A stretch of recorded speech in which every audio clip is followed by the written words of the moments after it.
आइए हम सब अब परम पूज्य गुरु महाराज की बताई हुई साधना को इस समय करेंगे।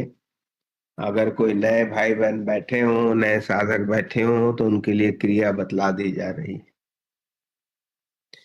पर अगर एक बात पर गौर करें, ऐसा कल्पना करें कि अगर कोई समाज या कोई देश जहां पर सारे सत्य ही बोलते हो, तो वहां पर अगर कोई व्यक्ति, शायद ही कोई व्यक्ति जहां झूठ कोई बोलता ही नहीं, अगर कोई झूठ बोले तो उसकी पनिशमेंट कितनी कड़ी होगी। क्योंकि सारे सत्य बोलने वाले हैं, एक ही झूठ बोलने वाला है। तो जो कानून बनेगा, जो नियम बनेगा, वो सत्य बोलने वाले ही बनाएंगे। और जब सत्य बोलने वाले वो बनाएंगे तो निश्चित तौर पर झूठ का पनिशमेंट बहुत ही बड़ा होगा। पर दूसरी तरफ कल्पना करें कि समाज में सारे झूठ बोलने वाले हो। अब यहां पर पनिशमेंट तो उसी को मिलेगा जो पकड़ा जाएगा। और चूंकि बोलने वाले ही नियम बना रहे हैं, तो वह नियम का कि उनके अंदर भी कहीं न कहीं यह डर रहेगा कि शायद कल होकर के हम पकड़े जाएं। इसलिए वह पनिशमेंट बहुत ही छोटा रखेंगे। अध्यात्म में इसी को अगर आप समझे तो जैसे सतयुग कहते हैं, और सतयुग का आध्यात्मिक मीनिंग इतना ही है कि उस समय सारे सत्य बोलने वाले थे, सारे सत्य पर, अच्छे विचार पर चलने वाले थे। और इसीलिए आप थोड़ा सा त्रेता में अगर आ जाएं, रामायण काल की बात अगर ले लें, तो वो किसी को एक अनजाने में गलती करने के कारण उसे पत्थर बना दिया जाता था, उसका स्थूल स्वरूप भी पत्थर हो गया। पर आज के जीवन को अगर हम देखें तो और बढ़ते चले गए, क्योंकि उस समय गलत कार्य करने वाले बहुत ही कम थे, तो अनजाने में भी अगर गलती हो गई तो क्षमादान जल्दी मिलता नहीं था। पर जहां सारे गलत ही कार्य करने वाले समाज में अगर भरे पड़े हो, हम सब तो वैसे ही है, हम सब जानते ही हैं। अगर अपने अंतर में देखें तो हम पाएंगे कि हम सब ने कितना गलत कार्य किया है। तो वह हल्की होती चली जाती है पनिशमेंट। तो अब क्या होता है कि स्थूल शरीर पत्थर का नहीं होता है, पर होता क्या है, हमारा मन, हमारा हृदय पत्थर का हो जाता है।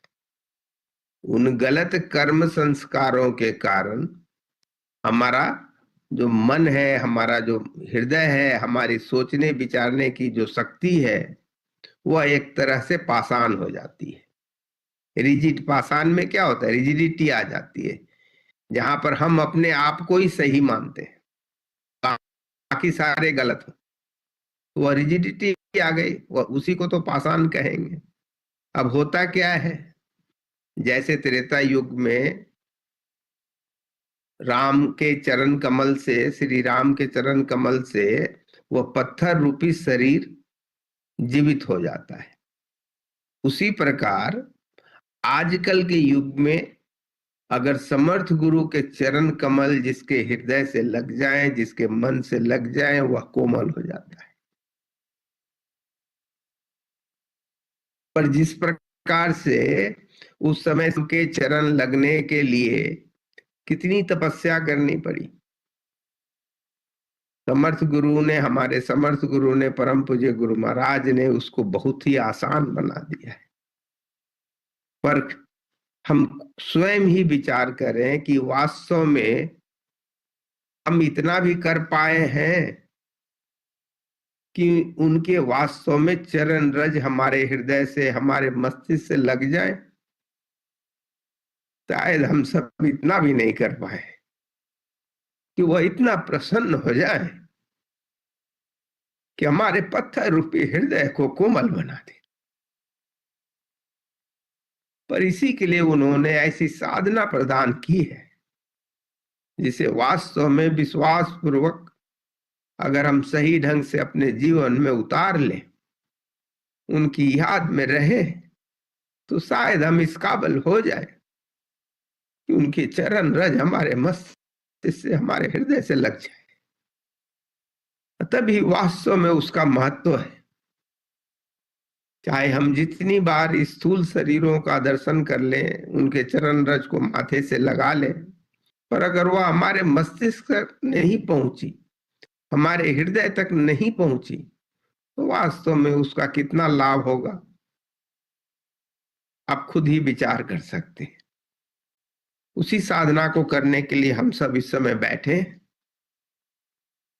इस साधना को करने के लिए हम सब एक ऐसे सुखद आसन में बैठते हैं जिसमें जहां तक हो सके बगैर हिले डुले करीब 30 मिनट तक बैठे रह सकें।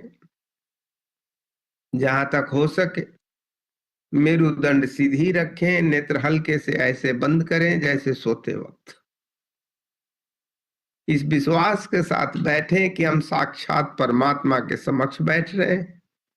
समर्थ गुरु को साक्षात परमात्मा संत मत में मानते हैं। जो लोग सही ढंग से साधना करते हैं, इसका अनुभव भी प्राप्त कर लेते हैं।